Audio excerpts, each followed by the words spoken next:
ተኝታል እንዴ እንዳትሉኝ፣ አዎ ተኝቻለሁ። ከኔ በባሰ እናንተም ጥልቅ እንቅልፍ ውስጥ ናችሁ።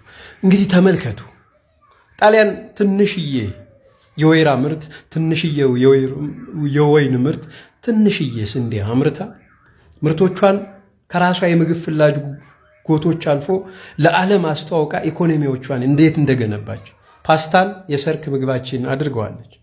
አስቡት። ላታውቀው ቡና ጣሊያን ደርሶ ሲመለስ ኢትዮጵያኖች ቡና ያውቃሉ እንዴ እንባላል። ተክሉን እኮ ያውቁት እንዴት ኢኮኖሚያቸውን እንደገነቡበት። ቻይናን ተመልከቷት።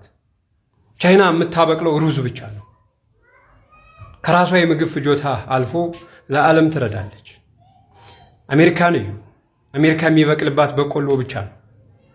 እነሱም ከነሱ የምግብ ፍጆታ አልፈው መላው ዓለምን እንመግባለን ይላሉ። የእነሱም ዲስኩሩ ብዙ ነው።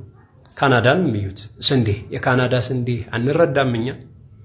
አፈር ይሉት ክብር፣ ውሃ ይሉት ጸጋ፣ ተፈጥሮ አድልታ ሰጥታን ከአዝዕርት አማርጠን የምንዘራ የምናበቅል እኛ ግን አሁንም በራብ ጠኔ ነን። ስንዴው፣ ገብሱ፣ በቆሎው፣ ማሽላው፣ ዳጉሳው፣ ባቄላው፣ አተሩ፣ ምስሩ የሚገኝባትን ሀገር ይዘን ቦረና ይራባል፣ ወሎም በድርቅ ነው። ጎበዝ አልተኛንም ትላላችሁ ታዲያ?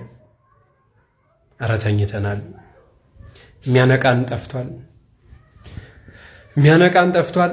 ስትነቁ አንኳኩልኝ፣ በሬን እከፍታለሁ። ማንም እንደተኛው እኔም እተኛለሁ።